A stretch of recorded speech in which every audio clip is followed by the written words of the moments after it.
আমি এমন একটা পর্যায়ে এসে দাঁড়িয়ে আছি যেখানে আমি কিছুই করতে পারতেছি না। না পারতেছি পরিবারের মানুষের স্বপ্ন পূরণ করতে, না পারতেছি নিজের স্বপ্নগুলো পূরণ করতে। আসলে একদম জীবনটা আমার থমকে গেছে। আমি কিছুই করতে পারতেছি না।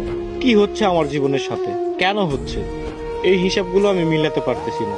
বিশ্বাস করেন ভাই, প্রচুর পরিমাণে ডিপ্রেশন কাজ করতেছে ভিতরে।